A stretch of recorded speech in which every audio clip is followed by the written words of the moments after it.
الحمد لله رب العالمين والصلاة والسلام على سيد الأنبياء والمرسلين محمد وآله وأصحابه أجمعين ومن تبعهم بإحسان إلى يوم الدين. أما بعد، فقد قال الله تبارك وتعالى: أعوذ بالله من الشيطان الرجيم، بسم الله الرحمن الرحيم. وكأي من قرية عتت عن أمر ربها فحاسبناها حسابا شديدا وعذبناها عذابا نكرا فذاقت وبال أمرها وكان عاقبة أمرها خسرا. صدق الله العظيم. محترم بزرگوں اور دوستوں، ابھی میں نے قرآن مجید کی ایک آیت مبارکہ بلکہ 2 آیتیں تلاوت کی ہیں. ان آیات کے اندر اللہ رب العزت نے ان لوگوں کا یا ان قوموں کا جنہوں نے اللہ اور اس کے رسول کی نافرمانی کی، ان کے احکامات کو فراموش کر دیا، ان کا انجام اللہ نے بدلا دیا. وَكَأَيٍّ مِّن قَرْيَةٍ، کتنی ہی بستیاں ایسی ہیں، عَتَتْ عَنْ أَمْرِ رَبِّهَا، کہ انہوں نے اپنے رب کے احکام کی نافرمانی کی. فَحَاسَبْنَاهَا حِسَابًا شَدِيدًا، تو اللہ نے ان کا زبردست محاسبہ کیا، پکڑ کی. وَعَذَّبْنَاهَا عَذَابًا نُكْرًا، اور ان کو جو ہے سخت اللہ نے سزائیں دی. تو قرآن مجید جو جا بجا اس طرح کی باتیں کہتا ہے اور بیان کرتا ہے، اس کا مقصد صرف یہ ہوتا ہے کہ ہم اپنے احوال کا جائزہ لے کر اس کا محاسبہ کر کے اس کا تجزیہ کریں کہ دیکھیں کہیں ہم سے بھی اللہ کے احکام فراموش تو نہیں ہو رہے ہیں، کہیں ہم اللہ کے احکام کو ضائع تو نہیں کر رہے ہیں، اور خدا نخواستہ اگر ہم کر رہے ہیں تو پھر اس سے ہم باز آ جائیں، ان کو چھوڑ دیں، اور اللہ کا جو حکم ہے اور اللہ کا جو فرمان ہے، اللہ کی جو منشا اور مرضی ہے، اس کو ہم اختیار کر لیں. اور پھر جو اس کو اختیار کر لیتے ہیں وہ ہدایت یافتہ کہلاتے ہیں، جو منزل مقصود تک پہنچ جاتے ہیں. پھر دنیا میں بھی وہ سرخرو ہوتے ہیں، اور آخرت بھی یقیناً ان کی کامیاب ہوگی اور اللہ کے بارگاہ میں وہ سرخرو ہوں گے. لیکن انسان کے اوپر غفلت کے ایسے دبیز پردے پڑے رہتے ہیں کہ وہ باتیں بار بار سنتا ہے لیکن اس کے اوپر اثر انداز نہیں ہوتا، باتیں اثر نہیں کرتی. یعنی جس طرح چیزیں ایسی آج کل بنائی جاتی ہیں کہ اس پر موسم کا کوئی اثر نہ ہو، پانی کا کوئی اثر نہ ہو، دھوپ اور گرمی کا کوئی اثر نہ ہو، جس حال میں اس کو رکھا جائے اسی حال میں وہ باقی رہے. تو واٹر پروف چیزیں، بلڈ پروف چیزیں، فائر پروف چیزیں بنائی جاتی ہیں. آگ نہیں پکڑ سکتی، گولی مارو تو گولی نہیں لگے گی. اللہ ہم سب کو معاف فرمائے. ایسا لگتا ہے کہ ہمارے دل بھی اثر پروف ہو گئے، اثر قبول ہی نہیں کرتے.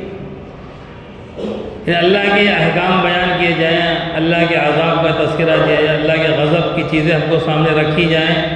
اور ہم ان چیزوں میں مبتلا ہیں، ان گناہوں میں مبتلا ہیں، ان گناہوں میں اور غلطیوں میں مبتلا ہیں جن پر اللہ کی طرف سے سخت وعیدیں اور سخت جو ہے سزائیں متعین ہیں. اور صرف متعین نہیں ہیں بلکہ عملی طور پہ جو لوگوں نے وہ غلطیاں کی ہیں اللہ نے ان کو پکڑا ہے، ان کو سزائیں دی ہیں. قرآن میں جا بجا ان کا تذکرہ ہے، بجا ہے۔ کسی کو زمین کے اندر دھنسا دیا گیا، کسی کے اوپر آسمان سے پتھر برسا دیے گئے، کسی کے اوپر طوفان چلا دیا گیا تو بالکل تباہ و برباد ہو گئے، وہ اڑے، ان کے مکانات اڑے، ان کے جانور اڑ گئے، اور وہ خود جو ہے اڑ کے گر کے ایسے ہو گئے جیسے کہ کھجور کے لمبے چڑنگے درخت گر کے پڑے جائیں، ایسے ان کی لاشیں پڑی ہوئی۔ قوم عاد، قوم ثمود، ان کے تذکرے سے قرآن بھرا پڑا ہے، جا بجا ہے۔ وہ کتنے طاقتور تھے اور کتنے یعنی وہ فنکار تھے، کتنے جو ہے وہ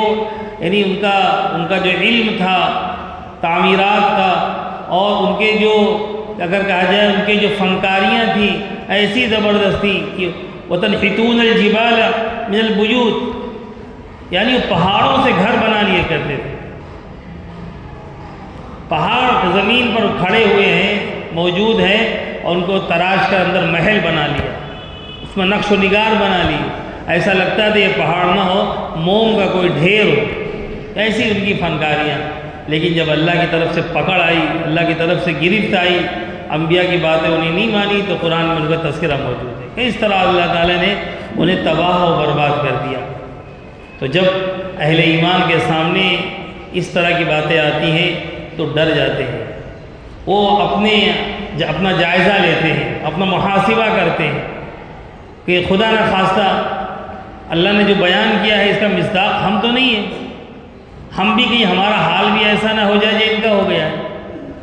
اللہ سے ہماری یا کسی کی کوئی رشتہ داری تو نہیں ہے، اللہ کے بندے ہم بھی ہیں، اللہ کے بندے وہ بھی جو نہیں مانتے ہیں، اللہ کے بندے کافر اور مشرک بھی ہیں، اللہ ہی نے ان کو بنایا ہے۔ ہماری کیا خصوصیت ہے؟ ایک ایمان والے کو اور ایک کافر کو جو اللہ کو نہیں مانتا، اللہ کے احکامات کو نہیں مانتا، اللہ کی کتابوں کو نہیں مانتا، اللہ کے رسولوں کو نہیں مانتا، کھلم کھلا اللہ کی مخالفت کرتا ہے، ہمارے اور اس میں ظاہری طور پہ کیا فرق ہے؟ 2 ہاتھ 2 پیر ہمارے، اس کے کھانا پینا ہمارا، اور اس کا آل اولاد ہماری، اور اس کی روزی کمانا ہمارا، اور اس کا فرق کیا ہے؟ فرق یہی ہے ہم اللہ کی مانتے ہیں، وہ اللہ کی نہیں مانتا، اور اگر یہ فرق مٹ جائے تو ختم ہو گیا، ہم میں اس میں کوئی فرق نہیں، وہ بھی اللہ کو نہیں مانتا، ہم بھی اللہ کو نہیں مانتے، اللہ کی نہیں مانتے ہیں۔ جب یہ فرق مٹ جاتا ہے تو اللہ کی طرف جب پکڑ آتی ہے تو وہ فرق اللہ کے یہاں بھی نہیں ہوتا، سب اس میں لپیٹ دیے جاتے ہیں۔ اس لیے میرے بھائی ہمارا اپنا جائزہ، اپنا محاسبہ، اور اللہ کی کتاب تو ایسی اس کو پڑھا جائے، سمجھنے کی کوشش کی جائے۔ اس لیے کہتے ہیں جس طرح پتھر اس لوکھنڈ میں زنگ لگ جائے تو اسے صاف کر دیا جاتا ہے، چھری چاقو نے استعمال کیا، مہینے 2 مہینے پڑی گئی، زنگ لگ جاتی ہے، پھر ہم اسے صاف کرتے ہیں، اس کو چمکا دیتے ہیں، پھر وہ اپنا کام کرنے لگتی ہے۔ اسی طرح دلوں کے اوپر بھی جو ہے غفلت کے دبیز پردے جم جاتے ہیں، گناہوں کی وجہ سے اس کے اوپر جو ہے اس پر یعنی ایک طرح سے کائی جم جاتی ہے، زنگ لگ جاتا ہے، اس کو سیقل کیا جائے، اسے دور کیا جائے اللہ کے ذکر سے، آخرت کی یاد سے، اللہ کے بارگاہ میں گناہوں سے توبہ کر کے، اللہ کے احکام پر عمل کرنے کا اندر اپنا ایک جذبہ پیدا کر کے، اور اللہ کے سامنے آنسو بہا کر، یہ اللہ کے سامنے ندامت کے جو آنسو ہے یہ تمام گناہوں کو دھو دیتے ہیں، ہر طرح کے زنگ کو ختم کر دیتے ہیں۔ اسے بندہ اللہ کے سامنے اپنی بے کسی، اپنی مجبوری، اپنی کمزوری اور اپنی غفلت ان کا جو ہے ان کو یاد کر کے اپنے گناہوں سے توبہ کرے، استغفار کرے، پھر اسے زندگی کے مزے آنے لگتے ہیں، اللہ کے احکام پر عمل کرنے کا جذبہ پیدا ہو جاتا ہے، اور پھر ایک وقت آتا ہے کہ اسے بڑی سے بڑی قربانی دینا ایک دم آسان لگتا ہے، چاہے جان ہو چاہے مال ہو، ہر چیز اللہ کے لیے قربان کر دینا اس کے لیے بالکل بہت آسان لگتا ہے۔ اسے صحابہ کے بارے میں آتا، جب اللہ کے راستے میں کسی چیز کو خرچ کر دیتے اور جو کچھ وہ دے دیتے، کہتے اللہ کے رسول جو میں نے دیا یہ زیادہ محبوب اس سے جو میرے پاس بچا ہوا ہے، یعنی میرے پاس 10 لاکھ روپئے تھے، 5 اللہ کے راستے میں دے دیے، تو کہتے ہیں اللہ کے رسول جو 5 لاکھ ہم نے آپ کو دے دیے ہیں یہ ہمیں زیادہ محبوب اس کے جو 5 لاکھ ہمارے جیب میں پڑے ہوئے. انہیں معلوم تھا کہ اس کا اجر کیا ملنے والا ہے، یہ اللہ کے یہاں کیسے ہمارے لیے پلٹ کر ملنے والا ہے اور یہ ہمارے کیسے کام آنے والا ہے. آج ہمارا معاملہ الٹا ہے، دینے کے نام پر جان نکل جاتی ہے، لینے کے نام پر جو دنیا کا رکھ لے میں کسی کا نہ دے میں. تو یہ جو علامتیں ہیں اچھی علامتیں نہیں ہیں. جس طرح بیماریاں جب انسان کو آتی ہیں اس کی کچھ علامتیں ظاہر ہوتی ہیں، کچھ سمٹمز ہوتے ہیں. ڈاکٹر کے پاس جائیں گے تو پوچھتا ہے، کھانسی آتی ہے، ہاتھ پاؤں درد ہوتے ہیں، رات میں نیند آتی ہے، جو بھی آپ جائیں گے جس طرح کی آپ کی بیماری ہوگی ڈاکٹر وہ علامتیں پوچھتا ہے، پھر ان علامتوں کے ذریعے سے وہ بیماری پکڑتا ہے اور پھر اس کا علاج کرتا ہے. اسی طرح میرے بھائی اگر اللہ کے راستے پہ خرچ کرنے سے، اللہ کے دین پر عمل کرنے پر، دین کے کسی کام کو کرنے پر دل آمادہ نہیں ہوتا ہے، دل نہیں چاہتا ہے، تو اسے مجبور کیا جائے. اور اگر پھر بھی نہیں کرتا ہے تو یہ سمجھ جائے کہ ہمارا دل اب وہ دل نہیں رہا بلکہ ایک طرح سے پتھر کی سل بن گیا، اس پہ کوئی اثر نہیں کر رہا. نہ اللہ کے احکامات، نہ اللہ کے وعیدیں، نہ اللہ کے وعدے اس پر عمل کرنے پر جو ہے اسے آمادہ نہیں کر رہے. یہ ہر انسان کے اپنی ذات کا معاملہ ہے. ہم خود اپنے کو دیکھیں، آپ اپنے کو دیکھیں اور پھر اللہ کے احکام پر عمل کرنے کا جذبہ پیدا کریں تو دیکھیں زندگی میں تبدیلیاں رونما ہوں گی، زندگی میں بدلاؤ آئے گا، زندگی کے اندر خوشحالی آئے گی. اور اگر یہ رویہ نہیں رہا بلکہ ہم جس پر رہے اسی پر جمے رہے اور اسی پہ خوش رہے اور جو کرتے رہے یہ سمجھ رہے یہ بہت ہے. ہفتے میں جمعہ کی نماز پڑھنے والا سمجھتا ہے میں بہت بڑا احسان کرے، جمعہ کو تو آ جاتا ہوں، 5 وقت پڑھنے والا سوچتا نماز تو پڑھتا ہوں، اور اس سے آگے کچھ کرنے والا اس کی سوچ لیتا ہے. میرے بھائی دین صرف یہی نہیں، یہ دین کے حصے ہیں، دین کے یہ اجزاء ہیں. جس طرح کوئی ہاتھ کو کہے یہی پورا جسم ہے تو کہ ایک پاگل ہے، پاؤں بھی تو ہے. کوئی کہ زبان ہی سب کچھ ہے تو آنکھ بھی تو اللہ نے دیا ہے، کان بھی تو اللہ نے دیے ہیں، ناک بھی تو اللہ نے دیے ہیں. یہ تمام اعضاء مل کر ایک جسم بنتے ہیں. اسی طرح دین کے جتنے بھی حصے ہیں، اجزاء ہیں، چاہے وہ عقائد ہوں، چاہے وہ معاملات ہوں، چاہے وہ معاشرت ہو، چاہے وہ عبادات ہو، یہ سب مل کر دین بنتا ہے جو انسان کی پوری زندگی کو حامل ہوتا ہے. اس طرح نماز ہمارے لیے ضروری ہے، اس طرح اللہ کی شریعت کے احکام پر عمل کرنا، چاہے وہ ہماری معاشرتی زندگی سے ہو، چاہے ہمارے عائلی زندگی سے ہو، چاہے ہمارے اخلاقی زندگی سے ہو، وہ بھی ضروری ہے. جس طرح ہمارے لیے نماز کا پڑھنا فرض ہے اور نہیں پڑھیں گے تو اللہ کے یہاں جواب دہی ہوں گے، اسی طرح اولاد کی تربیت بھی ہمارے ذمہ ضروری ہے. اگر ہم نے اس کو اچھے اخلاق نہیں سکھایا، دین نہیں سکھایا اور ہم نے اس کے اچھی طریقے سے پرورش نہیں کی تب بھی ہماری گرفت ہماری پکڑ ہے. اسی طرح جس طرح ہم اپنے اولاد کے ساتھ، اپنے خاندان کے ساتھ اچھا سلوک کرتے ہیں، اسی طرح اللہ نے فرمایا کہ پڑوسیوں کے ساتھ بھی حسن سلوک کرو، ان کے ساتھ بھی اچھے معاملے رکھو، ان کے بھی دکھ اور غم میں شریک ہو. اور پڑوسی کا نام آ گیا تو آج ہمارے یہاں پڑوسی کے ساتھ یہ حقوق تو یہ دنیا داری سمجھی جاتی ہے، لہذا یہ دین کا کوئی معاملہ ہی نہیں سمجھا جاتا. جبکہ اللہ کے رسول صلی اللہ علیہ وسلم کی بے شمار جو ہے ہدایتیں پڑوسی کے تعلق سے ہیں. اور آپ فرماتے ہیں کہ اللہ کا برگزیدہ فرشتہ جبریل میرے پاس آیا اور بار بار مجھے پڑوسی کے تعلق سے تاکیدیں کرتا رہا کہ پڑوسی کے ساتھ حسن سلوک، ان کے ساتھ یہ معاملہ، بار بار مجھے یہ وصیتیں کرتے رہے، نصیحتیں کرتے رہے، تاکیدی حکم دیتے رہے. اللہ کے رسول کے مجھ کو اندیشہ ہو گیا، میں خیال کرنے لگا کہیں ایسا تو نہیں ہے کہ پڑوسی کو ہماری جائیداد کا وارث بنا دیا جائے گا. جس طرح میرے مرنے کے بعد میرے بچوں کو، بیٹیوں کو، بیوی کو جائیداد میں ان کا حقوق ہے، کہیں اللہ کے رسول پڑوسی کا بھی حق میں دے دیں کہ جبریل اللہ تعالیٰ کی پڑوسی کا بھی تمہاری جائیداد میں حق ہے. اتنی زیادہ تاکید، اتنا زیادہ جو ہے اس کی جو ہے تاکیدی احکام دیے ہیں، یعنی اس کو ہمارے ایمان کا ایک جز بنا دیا، ایمان کا ایک حصہ بنا دیا کہ کوئی شخص پیٹ بھر کے سو جائے اور اس کا پڑوسی بھوکا رہے، اس کا ایمان قابل اعتبار نہیں کہ پیٹ بھر کے سو رہا ہے، پڑوسی بھوکا ہے، یا عیش و آرام میں ہے، پڑوسی بیمار ہے، وہ دواؤں کے لیے ترس رہا ہے،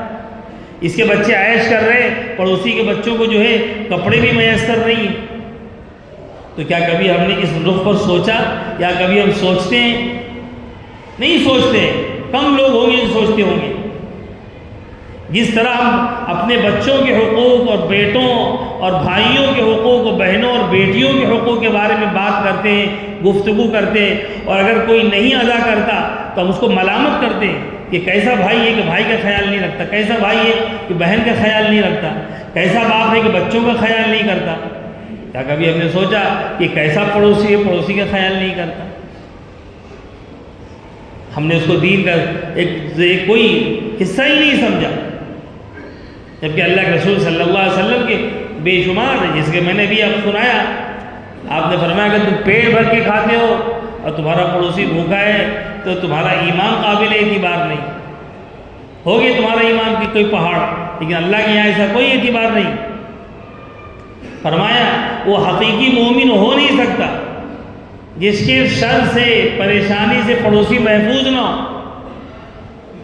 آج ہمارے پڑوسیوں کے ساتھ کیسے پھٹتے رہتے ہیں، بچوں کے ساتھ، فلاں کے ساتھ، فلاں کے ساتھ، لیکن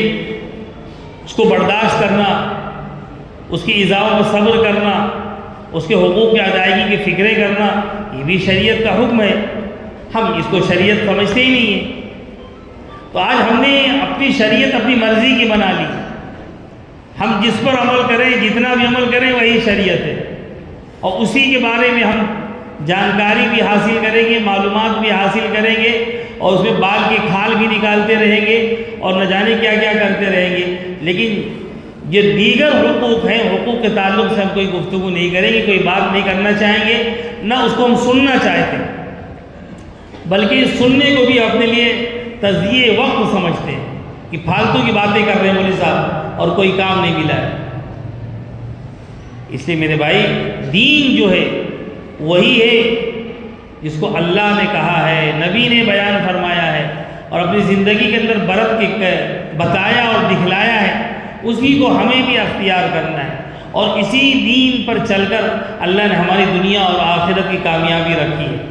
تو ہماری جو معاشرتی مسائل ہیں، معاملات ہیں، ان کا بھی خیال رکھنا، دھیان رکھنا، خاص طور سے اس ملک کے اندر، جس ملک میں ہم رہ رہے ہیں. یہاں کوئی اسلامی حکومت نہیں ہے. یہاں اس ملک کو چلانے کے لیے قانون، ایک دستور ہے. اس دستور کے لحاظ سے اس ملک چلتا ہے اور اس ملک کا قانون چلتا ہے. لیکن اسی ملک کے دستور اور قانون نے ہمیں اپنی پرسنل زندگی میں، جسے پرسنل لاز کہا جاتا ہے، کہ ہمارے جو آئینی، یعنی ہمارے جو ذاتی حقوق ہیں، شادی بیاہ کے معاملات، طلاق کے معاملات، وراثت کے معاملات، حضانت اور وصیت کے معاملات، ان معاملات کو اندر اسی ملک کے دستور اور قانون نے ہمیں یہ حق دیا ہے کہ ہم اپنی شریعت کے مطابق اپنے فیصلے کریں. ہم کو نکاح کرنا ہے تو اس ملک کے دستور اور قانون نے یہ حق دیا ہے کہ ہم اسلامی طور طریقوں کے مطابق ہم نکاح کریں. اور اگر ہماری بیوی کے ساتھ میں کوئی ایسا معاملہ ہو گیا کہ آگے گاڑی نہیں چل سکتی، معاملات بگڑ سکتے ہیں، تو ہمیں طلاق کا حق دیا گیا ہے اور شریعت کے مطابق ہم طلاق حاصل کریں. یا عورت کو خلا کا حق دیا گیا ہے، شوہر کے ساتھ گزارا نہیں ہے تو وہ خلا حاصل کر لے شریعت کے مطابق. ماں باپ میں، بیوی شوہر میں جدائیگی ہو گئی ہے، بچے ہیں، بچوں کی پرورش کیسی ہوگی، اس کے لیے حضانت کا باقاعدہ ہمارے یہاں جو ہے ایک مسئلہ ہے کہ چھوٹے بچے ان کی پرورش ماں کرے گی کہ باپ کرے گا، ان کے خرچ کون دے گا. شریعت نے ہمیں جو ہے باقاعدہ ضابطے دیے، اصول دیے، اسی کے مطابق ہمیں فیصلے کرنا ہے. آج جب کوئی بات آتی ہے تو ہمارے کچھ اپنے لوگ بھی اور غیر بھی کہتے ہیں جب ملک میں ایک دستور ہے یا قانون ہے تو تمہیں اپنے قانون کی کیا ضرورت، ملک میں 2 قانون 2 دستور کیسے ہوں گے؟ یہ دھوکہ دیا جاتا ہے اور مسلمان بھی جھانسے میں آ جاتا ہے، ڈر جاتا ہے، گھبرا جاتا ہے۔ یہ صحیح تو کہہ رہے ہیں، جب ملک میں قانون ہے اور دنیا کے ملک کے تمام مذاہب کے ماننے والے تمام لوگوں کے لیے قانون ہے تو پھر مسلمانوں کے لیے الگ سے قانون کیوں؟ ان کے نکاح کے، ان کے وراثت کے اور ان کے طلاق کے، خلا کے اور دیگر جو ان کے مسائل ہیں ان کے لیے الگ سے پرسنل لا کیوں؟ تو میرے بھائی جس ملک کے قانون اور دستور کی بات کہی جا رہی ہے، اسی ملک کے قانون اور دستور نے ہمیں یہ حق دیا ہے کہ ہم اپنے معاملات کو شریعت مطہرہ کے مطابق حل کریں۔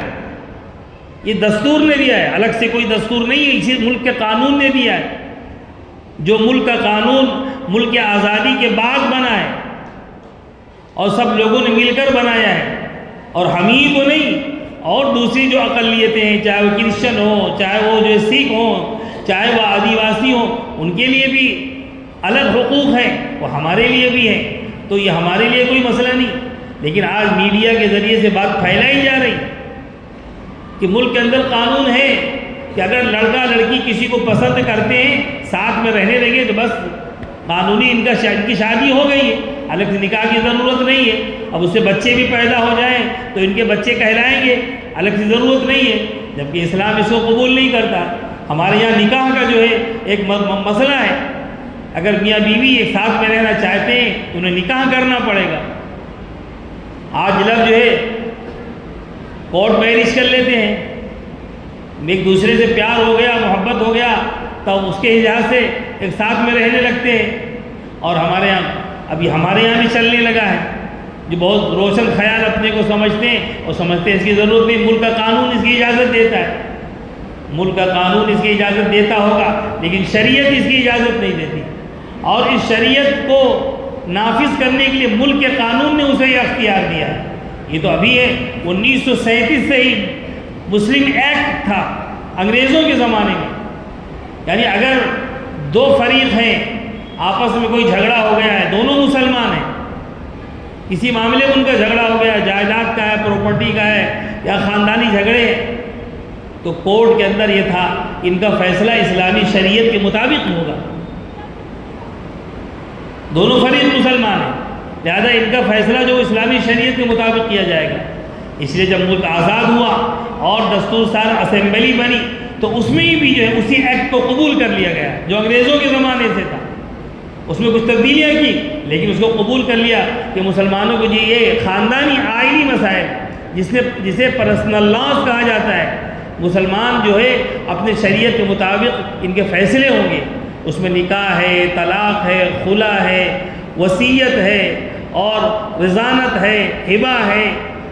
شفاعت ہے، یہ تمام چیزیں جو ہوں گی یہ شریعت مطہرہ کے مطابق ہوگی۔ اس ملک کے قانون و دستور نے ہمیں اجازت دی ہے، لیکن آج ہمارا کوئی مسئلہ ہوتا ہے ہم وکیل پکڑتے کورٹ بھاگتے اور وہاں سے انصاف کے جو ہے گہار لگاتے ہیں، اور کو پھر اپنی صلاحیت پر یا کہا جائے اپنی دولت پر یہ بھروسہ ہوتا ہے کہ ہم قانون کے سہارے ہم جو ہے فیصلہ لے لیں گے اور شریعت کو ٹھوکر مار دیتے ہیں۔ کتنے ہمارے بھائی کوئی مسئلہ ہوا نہیں گئے فوراً ایک جو ہے کورٹ کے اندر جو داخل کر دیا گیا، وکیل پکڑا اور جو ہے کیس دائر کر دیا، ہم یہ کر دیں گے وہ کر دیں گے۔ میرے بھائی ہوتا ہوا تھا کچھ نہیں ہے، زندگیاں برباد جاتی ہیں، پیسہ برباد ہوتا ہے اور اپنا ایمان بھی کھا جاتے ہیں۔ اس لیے مسلمانوں کے لیے ان کی شریعت پر عمل کرنے کے لیے ہمارے بزرگوں نے ملک کے اندر جگہ جگہ جو ہے دارالقضاء کا نظام قائم کیا ہے۔ آپ کے شہر میں بھی دارالقضاء کا نظام ہے جو الحمدللہ آپ ہی کے علاقے میں دارالعلوم دینیات میں قائم ہے، وہاں مسئلے حل ہوتے ہیں، لوگ آتے ہیں اور بہت سارے لوگ آسانی کے ساتھ حل ہو جاتے ہیں۔ لیکن جب ہمارے دماغ میں یہ ہو کہ ہمیں جو ہے شریعت کو ماننا ہی نہیں ہے تو کورٹ اور کچہری کے چکر میں پڑھ کر اپنی انرجی ضائع کرتے ہیں، پیسے برباد کرتے ہیں اور انصاف ملاتا کچھ نہیں ہے۔ سامنے والے کو صرف پریشان کرنا ہوتا ہے، دل میں یہ ہوتا ہے اس کو پولیس بھیج دیں گے اور یہ کر دیں گے وہ کر دیں گے، اور وکیل اپنی فیس کے لیے دنیا بھر کی باتیں بتلا دیں گے، ہم یہ حصہ دلا دیں گے، یہ کرا دیں گے وہ کرا دیں گے، یہ کچھ ملتا نہیں ہے۔ ملتا ہوگا تو شاید آج کے 10 سال بعد، 20 سال بعد، 50 سال بعد ملے۔ جیسا بھی ایک فیصلہ آیا تھا، ایک عورت نے اپنی خلا کے لیے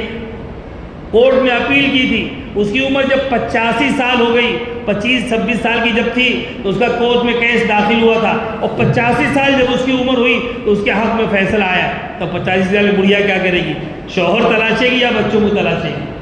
تو کورٹ میں یہ معاملے ہوتے ہیں۔ اس لیے بھائی اگر ہیں پریشانیاں ہوتی ہیں تو آپ عدالتوں سے رجوع ہونے کے بجائے، اور اس ملک کے قانون و دستور نے ہمیں یہ اختیار دیا، حق دیا ہے،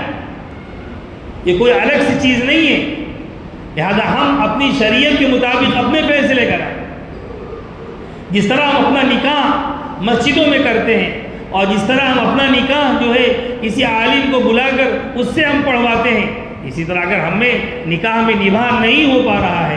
اور کوئی رکاوٹ اور پریشانی آ رہی ہے تو اس کو سلجھانے کے لیے یہ ہمارے طریقے علماء کے پاس جائیں، دارالفتہ میں جائیں، دارالقضاء میں جائیں، وہاں سے نہ ہو سکے اور نبھانا نہ ہو سکے تو کہیں بھائی جدائی کرا دیجئے، جدا ہو جائیں گے، اور الحمدللہ بہت سارے لوگ آتے ہیں تو ان کے مسئلے حل ہو جاتے ہیں۔ کوئی بعض معاملات ایسے ہوتے ہیں کہ لڑکی لڑکے میں نباہ نہیں ہو سکتا، کچھ مسائل ہوتے ہیں تو شریعت نے اس کا راستہ رکھا ہے، آسانی کے ساتھ ختم ہو جاتا ہے۔ لہذا ہم اپنے عائلی مسائل، ہمارے جو خاندانی مسائل، ہمارے وراثت کے جو مسائل ہیں، بہت بڑے مسئلے ہمارے وراثت کی ہوتے ہیں جو حل نہیں ہو سکتے، ہم اپنی پنچایتوں میں حل کرنا چاہتے ہیں، اور پنچایت میں وہ لوگ بیٹھتے ہیں جنہیں شریعت کا کوئی علم نہیں ہوتا، ان کو پتہ نہیں کہ ماں کا کتنا حصہ ملنے والا ہے، بیوی کو کتنا حصہ ملنے والا ہے، بہن کو کتنا ملنے والا ہے، اور پھر اسے بکھرے کر کے اپنا آپس میں بانٹ لیتے ہیں۔ ایسا نہیں، اگر کوئی مسئلہ ہے تو آپ جو ہے دارالقضاء میں جائیں، دارالفتہ میں جائیں، وہاں سے مسئلے حل کریں، مسئلے آسانی کے ساتھ حل ہو جاتے ہیں۔ میرے بھائی، میں نے قرآن کی آیت شروع میں پڑھی تھی، اللہ تعالیٰ نے قرآن مجید کے اندر یہ ارشاد فرمایا ہے، وَكَأَيٍّ مِّن قَرْيَةٍ عَتَتْ عَنْ أَمْرِ رَبِّهَا، کہ کتنی بستے والی، کتنے بستی والے اور کتنی قوم اور کتنے لوگ ایسے ہیں جنہوں نے اپنے رب کی احکام کی نافرمانی کی، یعنی اللہ کی، اس کے رسول کی باتوں کو نہیں مانا، تو اللہ نے کیا کیا؟ اللہ نے کہا ان کا ہم نے زبردست محاسبہ کیا، فَحَاسَبْنَاهَا حِسَابًا شَدِيدًا وَعَذَّبْنَاهَا عَذَابًا نُكْرًا، دردناک اور خطرناک انہیں تکلیفیں دیں، اذیتیں دیں، پریشانیوں میں ڈالا۔ تو اللہ کے احکام پر عمل کرنا یہ ہماری ذمہ داری ہے، شرعی ذمہ داری ہے، دنیا میں سرخروئی کے ذریعہ ہے، اور آخرت میں کامیابی اور نجات کا ذریعہ یہ ہے کہ ہم اللہ کے احکام پر عمل کریں۔